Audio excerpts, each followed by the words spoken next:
where we seek the presence of God for the breakthrough. Amen. This is, we gave it a name. So it is a final exam prayer Sunday service. Amen. It's a final exam Sunday prayer service. Amen. Hallelujah. Well, without any further ado, you know me, I love to go to some commercials, but today I just want to go straight into the Word of God. Amen. Amen. There are two verses, one each, that I want to read, and then we'll dive straight into the Word of God so that I can get into the prayer. Hallelujah. Actually, if you are right now, hallelujah, because I am already ready. Amen. To pray, because I know Amen.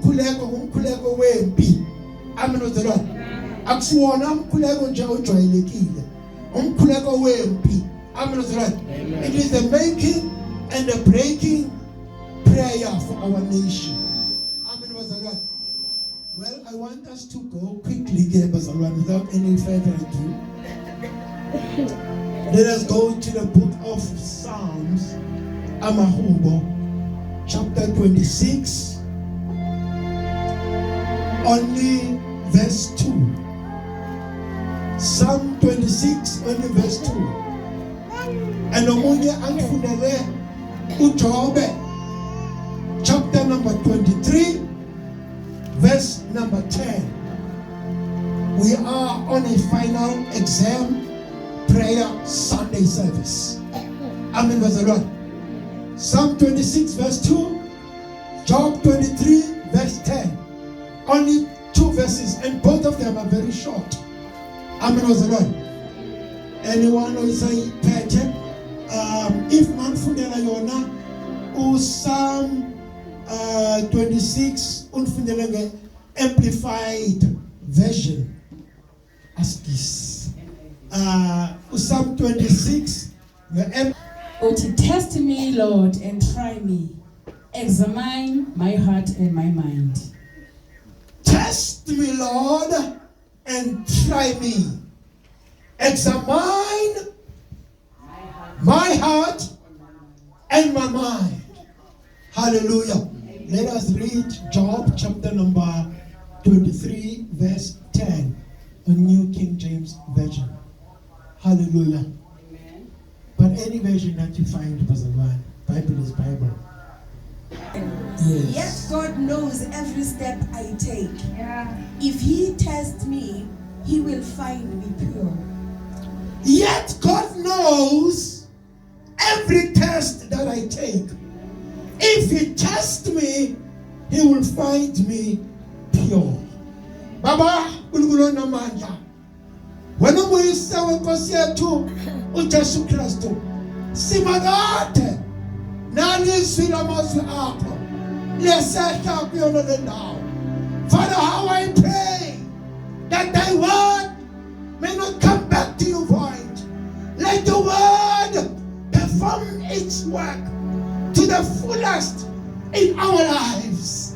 Spirit of the living God, I pray, as I stand before your people, help me not to rely on my very limited human intellect. Help me not to depend on my very limited understanding. I solely and wholly depend and rely on you, oh God. Fashion my speech right now. Direct my vocal cords. Order my lips, oh God. Let whatever that I say be that which you want your people to hear.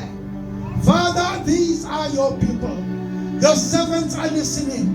Speak, oh God, and everybody will agree with me and say amen and amen.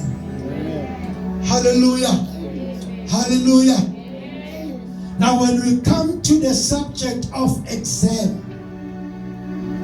when we come to the subject of test, there are two individuals that we cannot avoid mentioning in the Bible.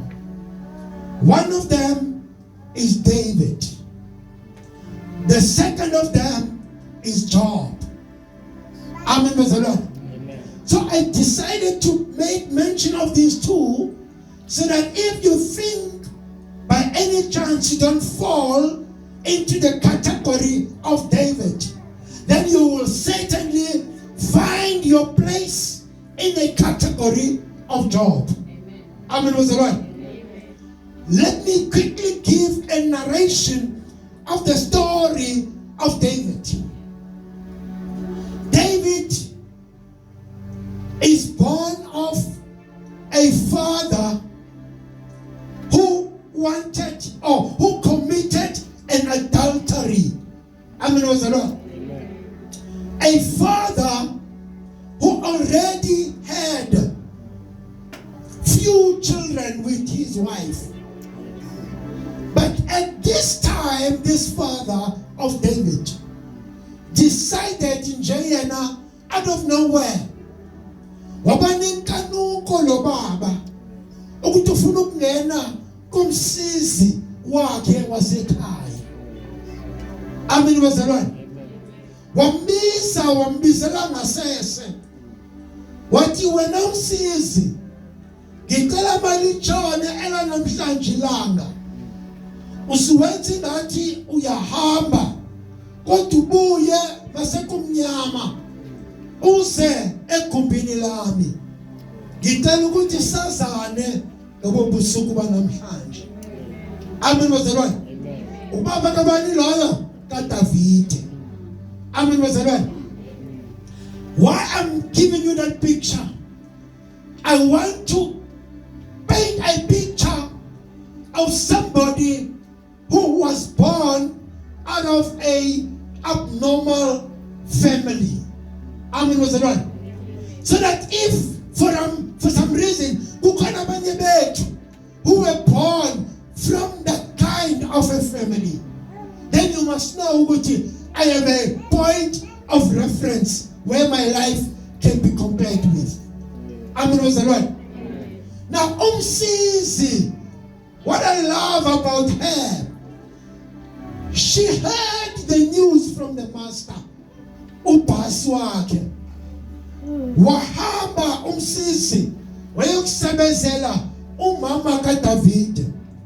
Wathi wema, my madam, my missus, nangu umhlola webaba. Ubaba uthi ufuna mina makuhlwa nginyonyobe ngiyokungena ekamulweni lakhe. Baba, you've been all but good to me. You've been good to me.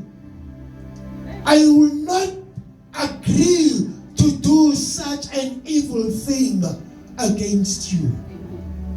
All I'm asking, exactly at the time that I agreed with ubaba wakwakho, ngicela ugcoke lezi zigqoko zami, ungene unyonyobe egumbini, ufanisane nami, uhambe, umyeni wakho uzocabanga ukuthi wena uyimi, abese ngena kuwena.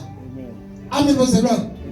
And ngempela kwenzeka exactly as the two very, very wise women agreed. Not daily, umuntu wesifazane, umdala. Amen, bazalwane. Amen. Baceba lo baba abomama bayi-2. And then makuhlwa kusekumnyama, waqoka umama kaDavide ingubo zomsizi wasekhaya. Wahamba wanyonyoba wangena egumbini likamyeni. Wafika wangena wazenza umsizi. Nangu baba ngempela watshela ukuthi nangu umsizi sekafikile. Wangena umsizi. Amen, bazalwane. I won't elaborate. This is a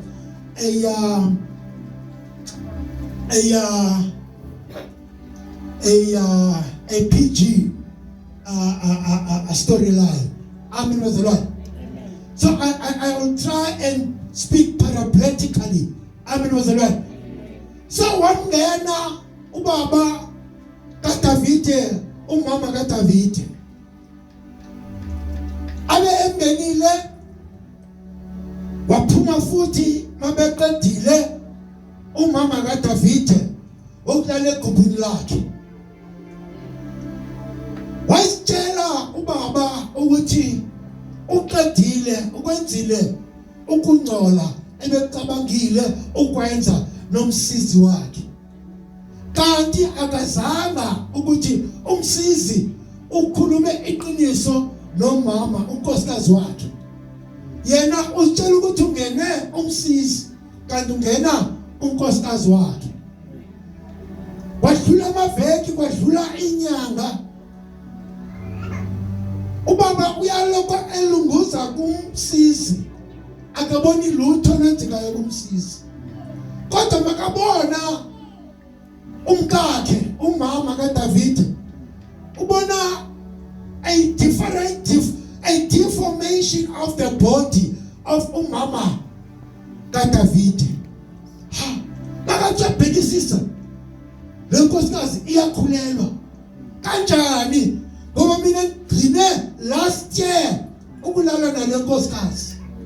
Umuntu ebengileli naye recently ngumsizi. Utshela ukuthi yena unkosikazi wakhe ukhaqazile. He is telling himself ukuthi my wife has gone to sleep with another man. That is why she is pregnant.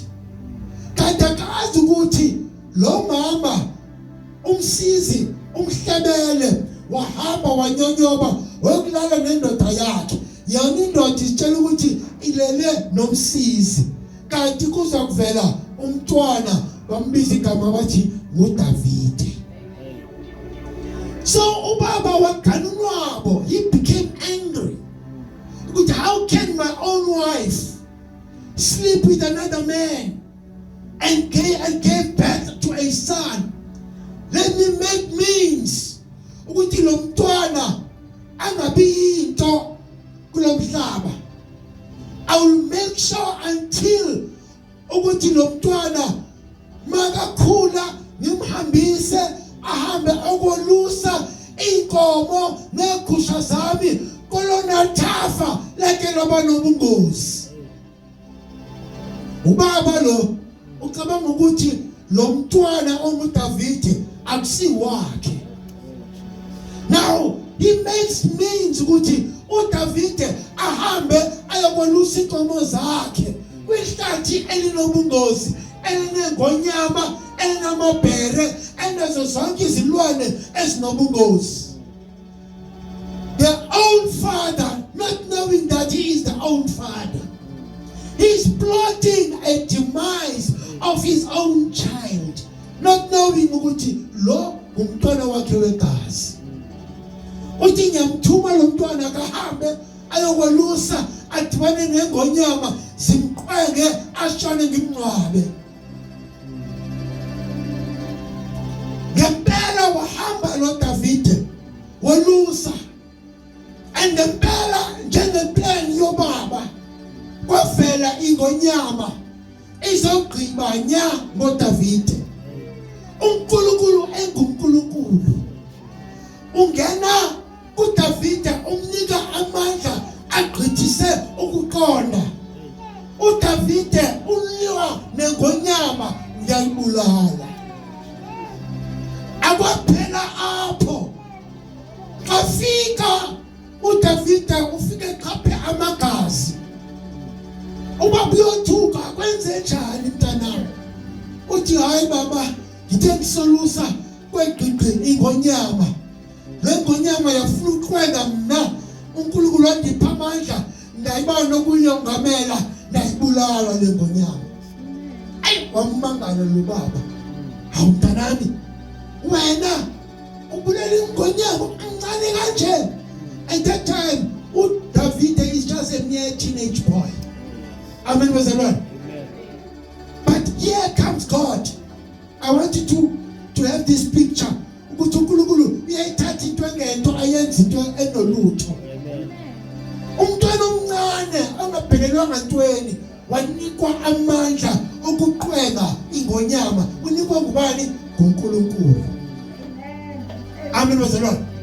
So as we are going to pray right now, I want you mntanami osesikoleni usitshela ukuthi noma ngingumntwana, noma nginganawo amandla okunqoba ezizimviwo ngibhekene nazo, kodwa uNkulunkulu enguNkulunkulu uyakundinika amandla special ndi overcome ndinqobe ingonyama eyimviwo yematriculation empilweni yami. I will be given an extra strength to overcome the exam of my university. I will be given an extra strength to overcome my matric exam. Right enough, ubaba akoneli ukuthi umntwana ufike eqhapha amagazi. The next morning uyamthuma kwakhona lo baba lo mntwana, uyamthuma kuleli hlathi linobungozi. The next day kuthi ibhere, a bear, and the bear doesn't ask, and the bear is charging against a small boy called David. And guess what? God again appears. I'm here to say to you mntanami, ungabe uzibhala paper number 1, ungenawo amandla ne-wisdom ne-knowledge to overcome that paper, and God will give you strength. But I'm telling you mntanami, there will be a next day where you will be called to come and sit on the paper 2, and the paper 2 will be a bear, and the paper 2 will come charging at you and will come wanting to destroy you. I'm saying to you, uNkulunkulu is no respecter of persons. Akwenza yesterday, he can do it even today. Akwenza today, he can do it even tomorrow. I'm here to say to you, uNkulunkulu wanika uDavide amanye amandla amasha. Yesterday, umnika amandla okunqoba ingonyama. Today, umnika amandla okunqoba ibhere. And he faced with the bear, and he took the bear wayiqwenga uDavide, being a small boy. Engenawo amandla okuqwenga ibhere with his own strength. Kodwa wathi uNkulunkulu enguNkulunkulu, wamnika amandla amasha. I'm here to say to you mntanami, usezobhekana noviwo. You may not have strength, you may not have the ability to face and conquer your exam, but put your faith and your trust in God. And only God alone can be able to do the impossible to become possible. Githi mina sukhohliwe ukufunda a certain chapter that has been produced in a test where it triggers your panic. With the question, I did not study it. At that time, you have your back against the wall. You feel like dropping the pen and walk out of the exam room. It is at that time I will say silently, Lord, I need you. Ukhulumela inhliziyo yakho uthi God, nakuami ukwenza angeke nginqobe le exam, kodwa uma wena ukhona angeke wehluleke. Ngingenelela uNkulunkulu kuleli viwo, ukhangele ukuthi uNkulunkulu akwenzelani. Amen bazalwane. And David conquers the bear. Amen bazalwane. Now he comes, and the daddy sees uDavid eqhaphe amagazi. Amen bazalwane.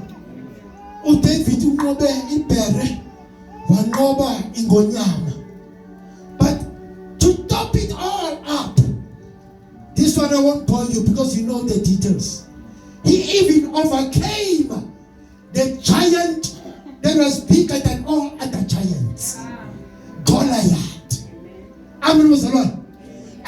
people doubted David, he can face up with Goliath, David simply put up the CV. What he let me give you my CV.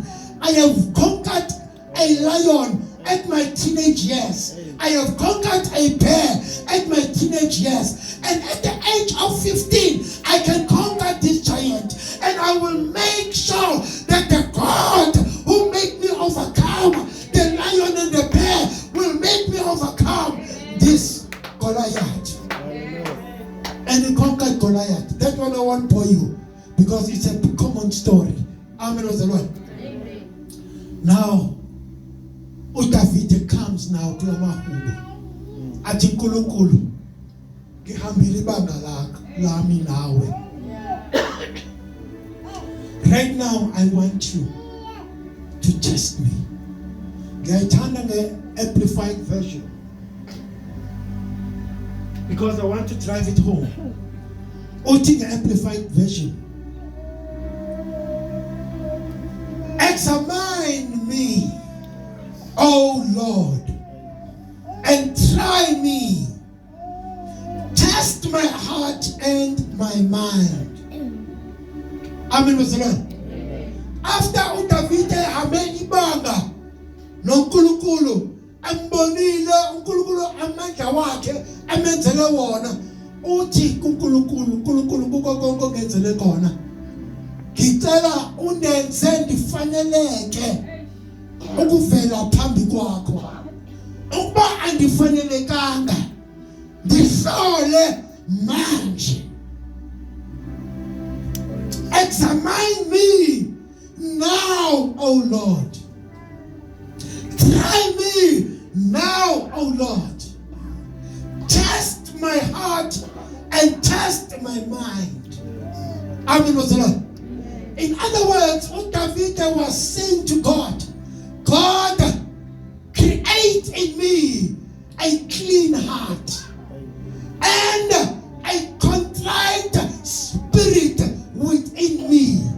Nenze nifaneleke ukubizwa njengomntwana okholose nawe. Ngibonile uhamba nami udlula kwizimpi zobomi empilweni yami. Nenze nifaneleke ukuma phambi kwakho. After you've done everything to take me through January, you took me through February, you took me through March, April, May, June, July, August, September, October. Now that it is a time for my final exam, I am looking back. Ukuthi uma wena ubungenami ngebe naqengwa sigonyama, ngebe naqengwa ngamabhere, ngebe naqengwa nguGoliath. But ngoba ngiyakwazi uNkulunkulu indlela ondisindise ngayo bedlula kuJanuary, February, March, April, May, June, July, August, September. Now it's October. It's the season of final exam. David, uthi uNkulunkulu examine me. Uthi uNkulunkulu, after you've carried me all these years, I am more than confident in you. Examine me. I am available. I'm saying, even Noma, you may think that you are ill prepared, but with God is a touching door that does not qualify by its own self and make it to qualify. You will think that you are incapable of passing with a bachelor degree mark, but God, oh my God, in my own strength I cannot do this. In my own strength I cannot pass this degree with cum laude, but with God by my side. You may be coming from a poor family. You may be coming from a family that didn't afford to buy you a laptop.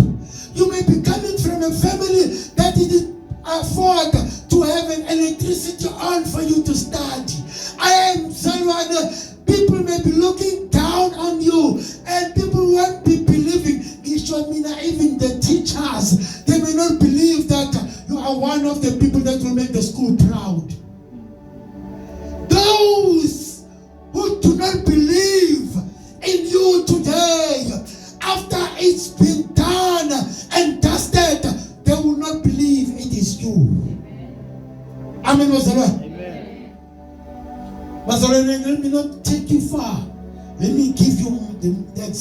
my own life. You know my life, I was dropping out of school during the days of struggle. And at the end of apartheid, when they say those who were in exile, they can now come back, ANC is unbanned, PAC is unbanned, now let's go back to normality. Now there were us who left school at high school, who did not continue because we said there was a slogan that said, freedom now, education later. So we put pens down and we went to struggle for the good of this country. Now, at the end of the apartheid era, they mentioned on TV, that they are sorry that they had to introduce the slogan that said, freedom now, education later. And as a result of that slogan, we now have the lost generation in our country. And those people were me and my friends and all other comrades. We did not have education. We do not have matric. The whole country, they declared we are the lost generation. And I went and worked on construction sites as a pure hard laborer, mixing udaka. Pushing udaka with a wheelbarrow. Ginyuka a steep a planking. Giyok telela udaka with bricklayer a first floor. And if Gonzagile like 3 talent to grieve, I'm telling you, I need to shine you about appetite. And to shine you, he might be not going to look on your mangala. And I'm standing, I was thinking of my hand gloves. Then I started 8 since Chukuchala to the bricklayer on the first floor. And that gave me a reason to say, I have not signed up for this. This is not going to be my destiny. I am going back to school. And I went one morning to say I'm taking a bus to go to my construction site as a hard laborer. No education at that time. And ngabona abantwana begqoke amabhaga behamba besiya esikolweni. Ngafika ebhasini sengibhatele iferi yebhasi ukuya emsebenzini. Ngafika ebhasini ngaqonda esikoleni. Ngayofika ngakokota kumnyango kaprincipal. Ngathi principal ngivile ukuthi niyabhala abantwana bematriki ngoSeptember cut off date abantwana kufanele baregisterishe. Ngicela uzoregisterisha nami to write i-exam zika October.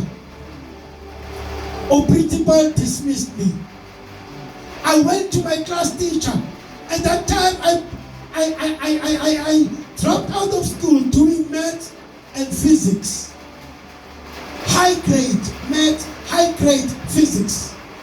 And my class teacher says, there's no way, Kakama, that you will leave isikolo ngo-March, uzofika ngo-September, uzobhala. There's no chance you will fail, you are a failure. That's be a principal. Teacher wami, ngicela ukunike a chance just to go and write the exams. And the teacher and the principal, they gave me the chance and I went to write the exams and the rest is history. Today, you are looking at an engineer.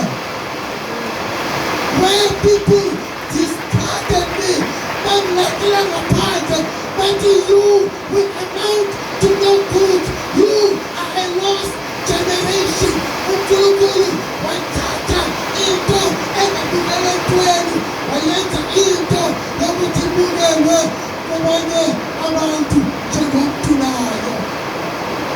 Today, I'm not only an engineer, but I am the engineer of engineers.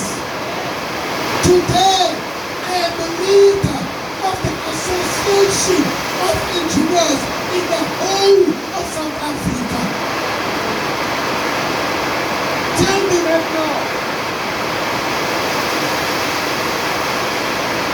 to tell me, did I do that by my own strength? No. Tell me, did I do that by my own intellect? No.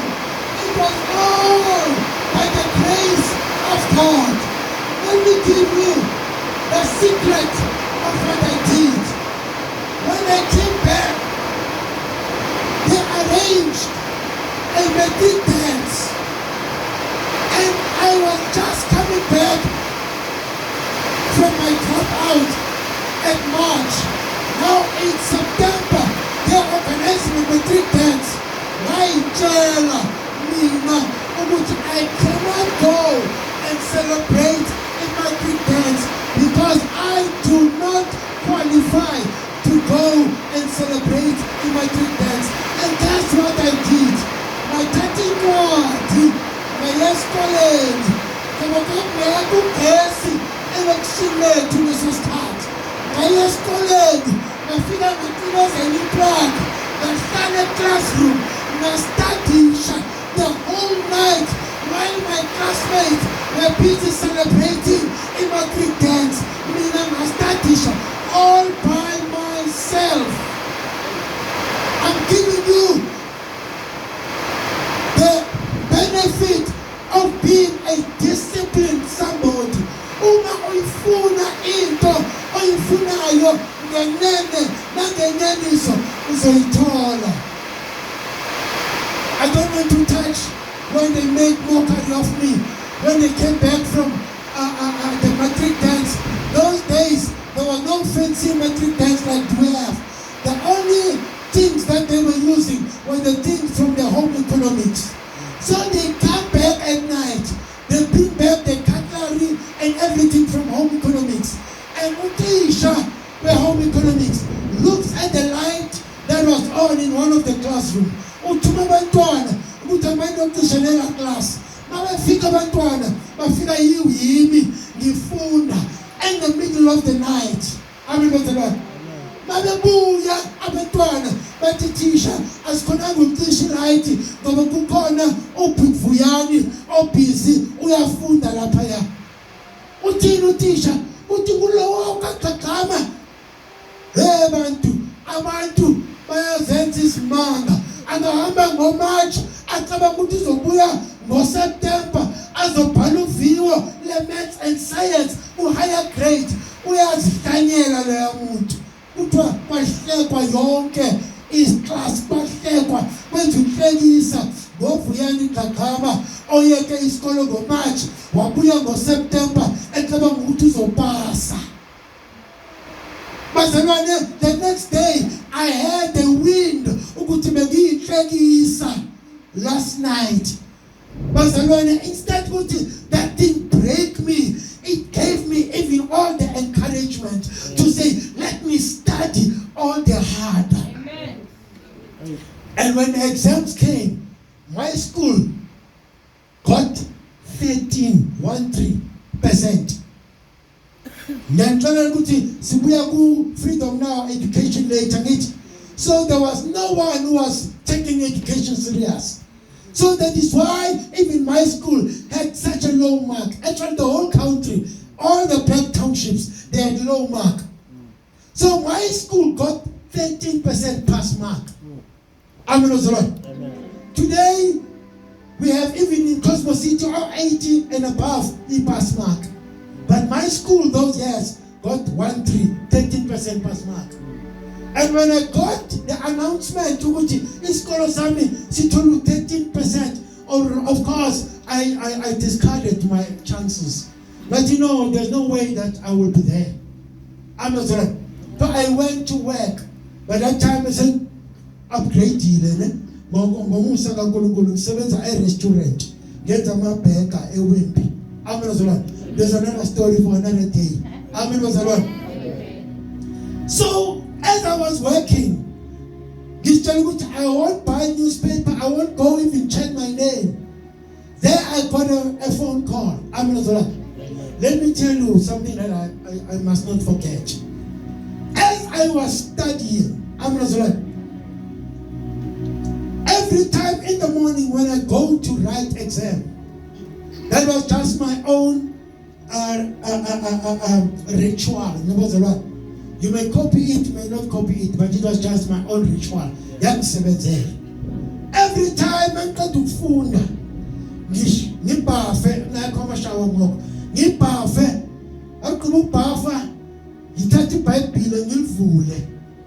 Ngifunde izwi elizangikhuthaza. Lapho ngithandaze kuNkulunkulu phezu kwelizwi. Ngithi uNkulunkulu izwi lakho lithi.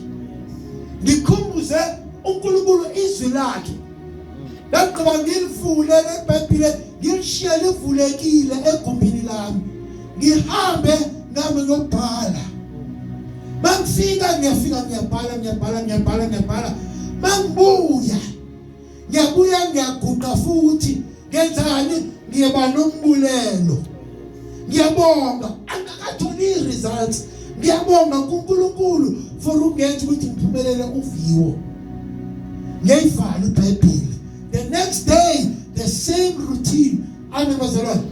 So when the day of announcement ngiyatshela ukuthi 30% angikho lapho ngihamba ngemsebenzi. Ngicela ukuthola ucingo. Ngekho ama cellphone. Bangibiza office. Mangiye office kuthiwa nangu auntie wakho yakufuna. Mangipick up ifone uauntie uthi uyascreama efonini uauntie. Makascreama uthi wasenza sangabantu ifamily yabakaqaqama. For the first time in the history of our family, we have somebody who appears on the newspaper. So I make history in my own family for being the very first matriculant who appeared in the newspaper. The history. I'm the only one who made that history. I'm not right. Tell me, if I resigned myself to work hard in construction firm as a hard laborer, will I be where I am today? No. Did I have any means? No. Did I have any abilities? No. What gave me the hope? God. Oh, yes. I only depended on God to help me through. And God helped me through. Amen. Let's take now the story of Job. David came out of prejudice. And it was a lot. David came out of prejudice and he ended up being a privileged somebody to be anointed as the king of the Israelites.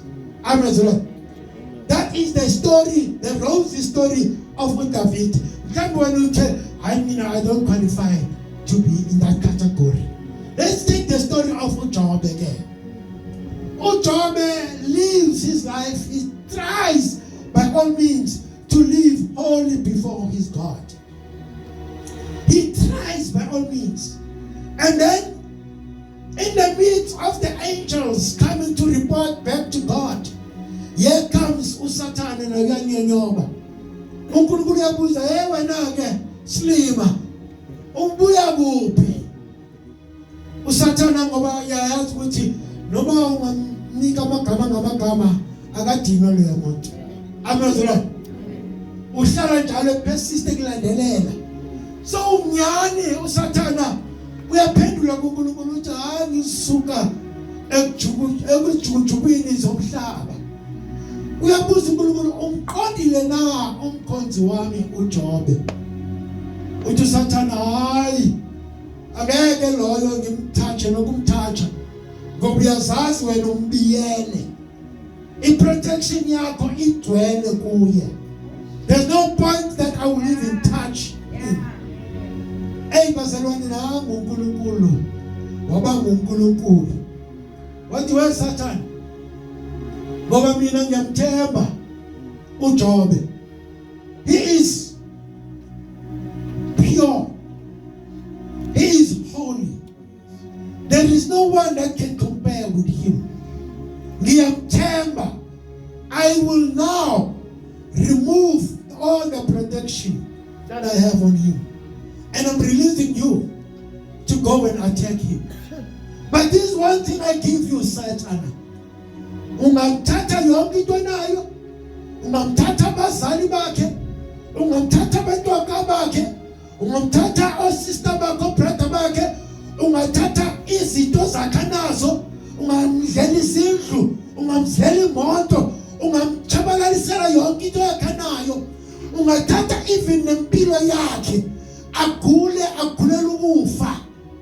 But the one thing that you must never touch, which is not yours anyway, umphefumulo wakhe. And of course, uSathane wathi hayi uzobona ngeke kuhlwe namhlanje ngakakujikeli lo Jobe wakho. When I'm done with him, uzokujikela lo Jobe wakho. And he began wahlasela yonke imfuyo kaJobe yachabalala. All the mention zikaJobe zachabalala. Bathi abantwana bakaJobe besetha ibash, angazi ukuthi wayikhona ngoko, but just a synonym of a bash. Benza ibash in one of their compounds. Kwavele kwenzeka inhlekele ukuthi yonke indlu idilike, badilikela kuyona londlu, bashabalala bonke abantwana bakhe. Amen. 10 of his children, they all died. And the one who came was a servant. He comes to report to Job. I'm sorry to say, yesterday kufe yonke imfuyo yakho. Today uchabalaleka sonke isakhiwo sakho. And isakhiwo sakho sichabalalise bonke abantu bebesephathini, including abantwana bakho bonke bashonile. Wathi uJobe esothuke leyo, kwaqala kwalimala umzimba kuye. Wagula uJobe in such a way that the flesh, inyama yakhe yaqobuka emzimbeni wakhe. Ulibona ithambo livelile, sekagula. Uthini unkosikazi wakhe? Uthi thuka lo nkulunkulu wakho manje ufe, ngoba isekho into ephilelayo. Bathina bangane wena Jobe, siyazi ukuthi khona isono sitshontshile manje. Vele uconfess kuNkulunkulu, uNkulunkulu uzokuxolela. Abangathi Jobe, hey bangane bami angenzanga lutho. There's nothing that they've done, but I just receive this bad luck after bad luck. Even nempilo yami sengilimele, angisakhona nokuzimela. Amen was right. I am good as nothing.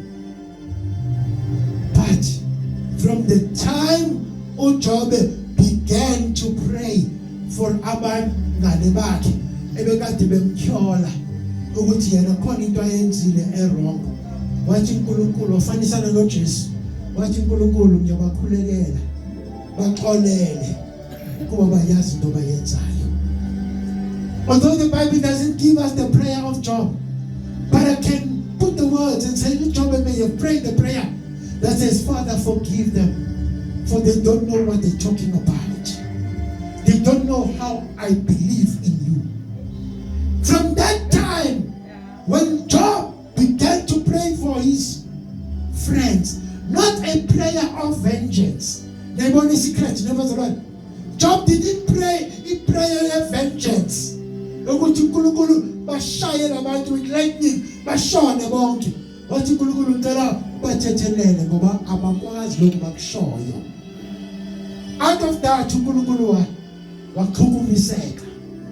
Wathi for this reason I'm going to bring back everything that you have lost, twice as much as you had before. Amen with the Lord. Actually, in the midst of that turmoil, edlule kuyo Job, ufika ku verse 10 of chapter 23, ukhuluma lamazwi.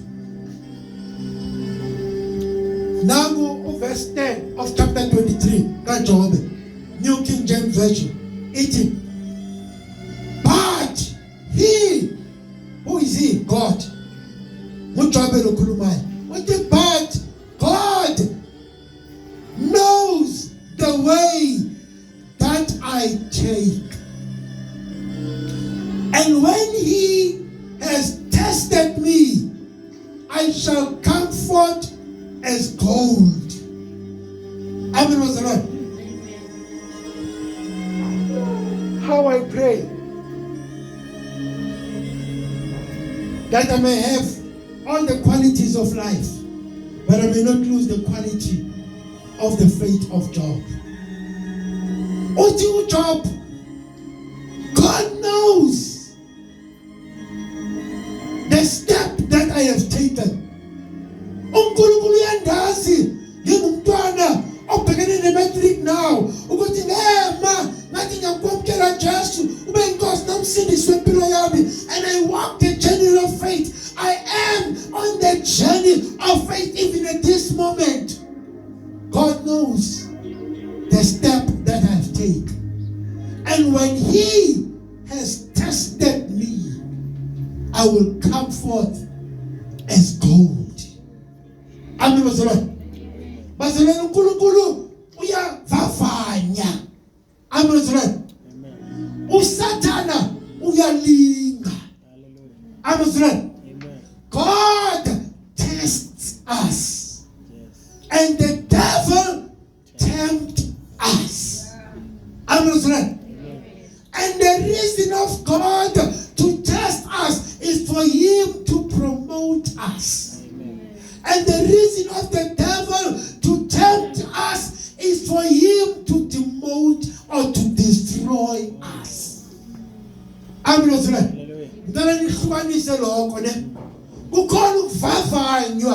To be tested by God.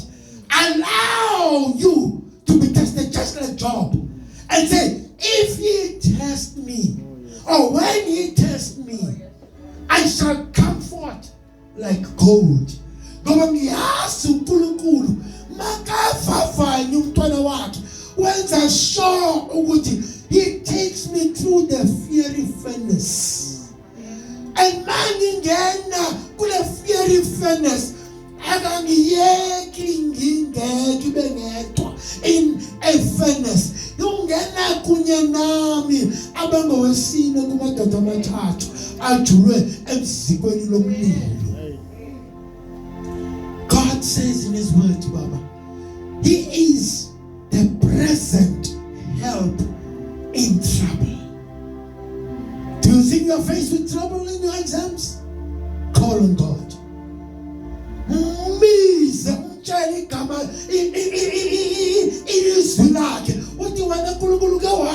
Kuma 46 verse 10. You are the present help in my troubles. Amen. Kangena uNkulunkulu ameka ngene nawe ezikweni lomlilo. Ngithi senibophe baqinisa iphepha loviwo. When you come in, uNkulunkulu uzovela adede sibumnyama avele sibukhanya. Uthi ngoba bekufuneka ukuthi uluze umcabango wakho kuvele kube blank on you, uvele ube ushaya i-panic attack, uvele ube lamb. I'm here to say to you, uNkulunkulu enguNkulunkulu, he will be with you. Uma ngumfundisi, one of the contributions azenza eBlue Eagle was to call abefundisi. And of course, he was taking advantage, which I was the chairman of abefundisi bonke bala eCosmos City. So ukhuluma no chairman wakhe embhedeni uthi abantwana besikole, they are being attacked ngamadimoni. Ngiyacela biza bonke abefundisi nihambe niyokhulekisa abantwana esikolweni. Angithi unkosikazi wami phela nami ngizoba nenimba makangicela. Amen. So I got touched. So ngabiza isigidimi kubefundisi. Nathi befundisi ayihlamba ihlasele. Abantwana bayabulawa amadimoni lapha ezikolweni. Saya kwisikolo ngasinye, high school to high school, high school to high school. Sakhuleka yonke eCosmos City. There was this particular day. Uma mfundisi nakabuya esikolweni egqibo invigilator abantwana bematric. Uthi kukho umntwana oyedwa manje. Uye wavele collapse during exam. She became so weak. She collapsed. She got paralyzed, literally. Sizesambizela i-ambulance. I-ambulance what you know, akakho medically ill, psychologically ill. Makahambe okuthola i-rest ekhaya. Uzoba ngcono the next day. So umamfundisi uyafika, she is angeni noba angibulise angifaka ubukhisi nyana. No, at that time she is so anxious. Uthi ngena asambe. Ngithi ngiyaphi bo? Uthi asambe akasangichoxoxela nokuthi siyaphi. Mathi siyahamba usakule endlu yalomntwana. Lo mntwana ukholapse esikolweni. Masifika kule ndlu lomntwana, sifika lo mntwana ulele like umuntu ofile. Akakhona ukuphakamisa isandla, akakhona ukuvula amehlo, akakhona ukwenza lutho. Yimi noma mfundisi at that time. Ngicabanga umprofeti Elisha owazelula izandla zakhe kumntwana kaShunami woman. Wakhuleka wavuka umntwana. And I stretch my hands. I touch one hand against the other hand, and I touch this hand against the other hand, and I touch my face against her face, and I began to call on God. Nangu mfundisi ubufakazi. Actually, abazali balo mntwana or yena self, she can come here and testify.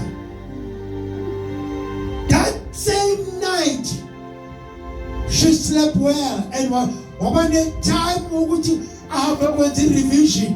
Wavuka ngengomso waya esikolweni wabhala wapasa. Guess what? Bachelor pass.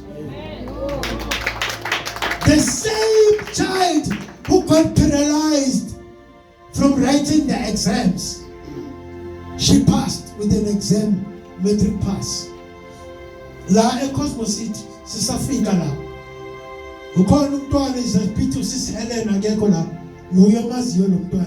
I didn't know. She also collapsed from her own house yena. Mama tabazali bamxoxela usisi Helen. Usisi Helen umzalwane wala ekhaya. Usisi Helen uthi kulo mntwana, "Hayi man, kunomkhuleko we-fasting enkaweni. It's a Thursday night that time. Uthi hamba man, umfundisi ngiyamazi khona kuliya mkhuleko. Hamba uye kumfundisi wami uzokukhulekela umfundisi." Wafika nyani lo mntwana eqhutshwa ngabanye abantwana. Uthi mana ukuhamba at that time. Angixoxela azalila umntwana. Ngathi mntanami, I won't even take you inside. Let's just move away from imoto lana. I want to pray with you. And I prayed with her here outside in the dark. And I released her. Athi ngomsekuseni uyahamba uyobhala. Lokhu ungafuna ukusebenza uzovuka kusebenza. Guess what?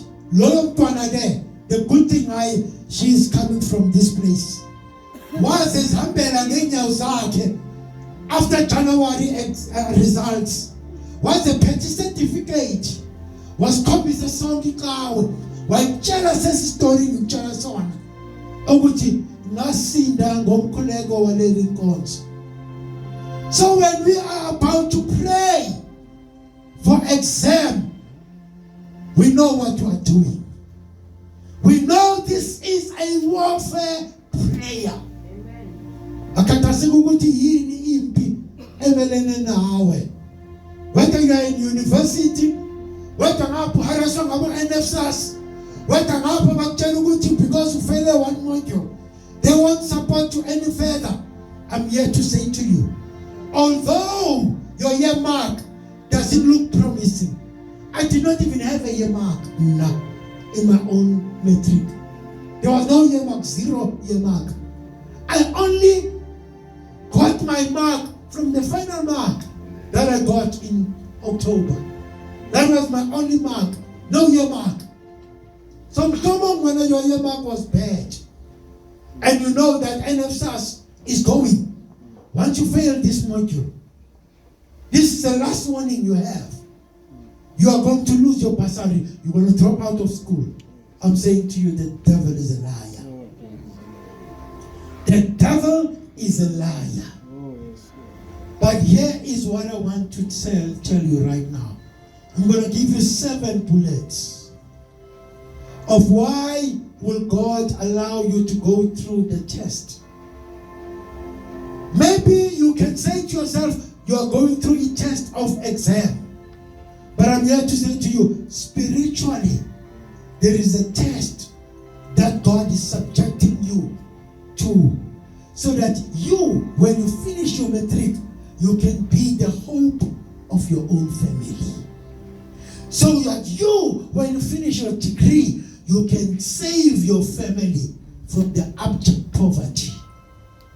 I am here to declare to you, today is today.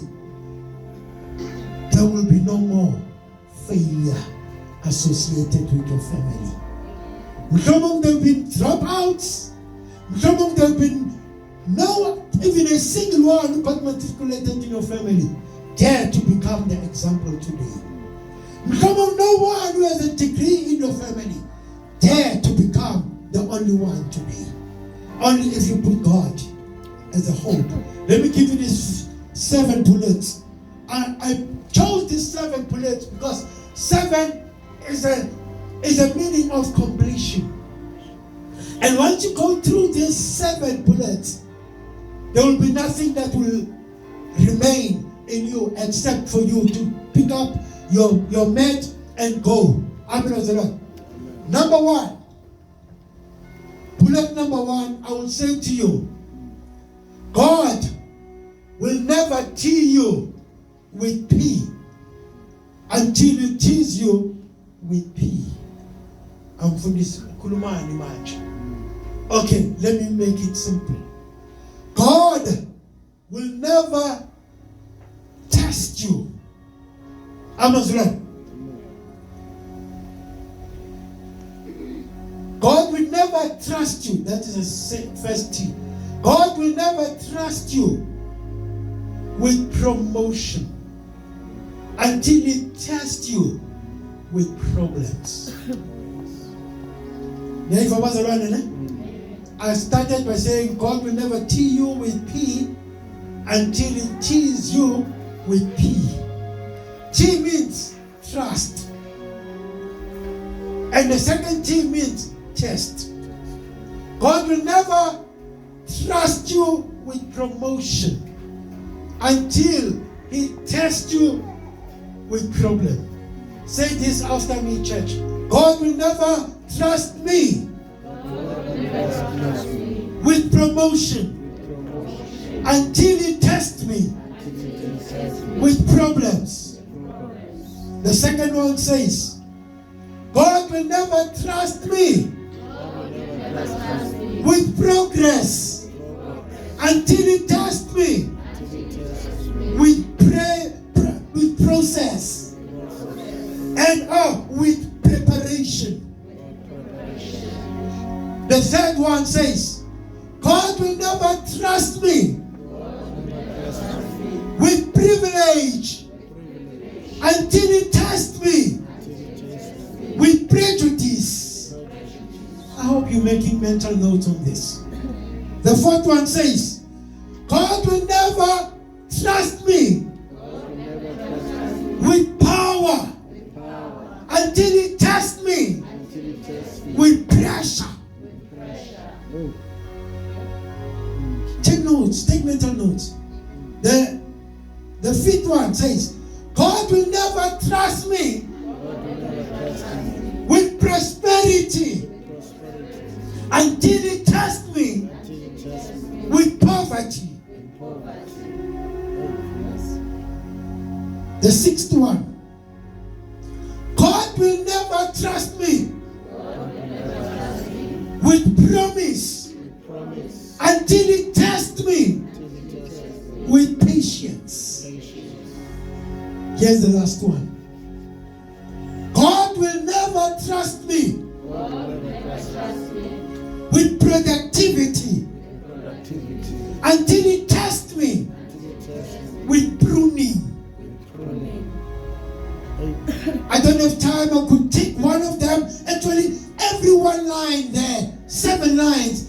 someone on its own.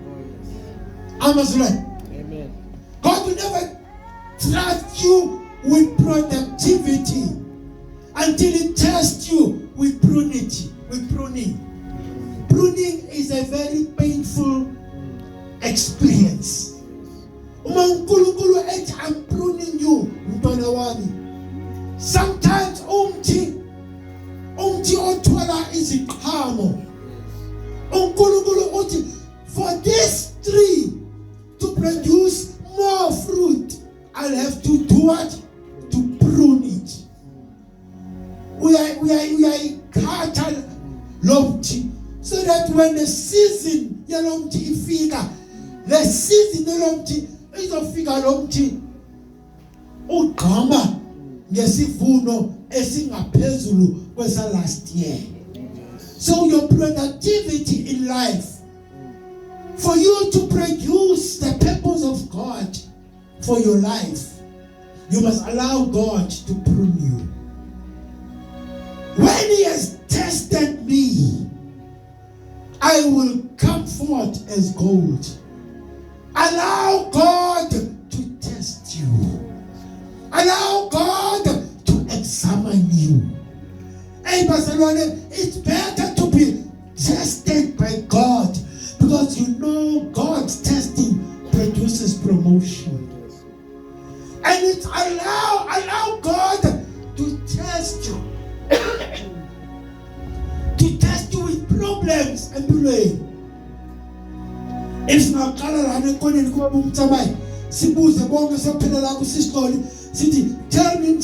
have you never been subjected to other problems? And I can tell you, testify manje sonke la sithi ngidlulile kwinkinga zobomi.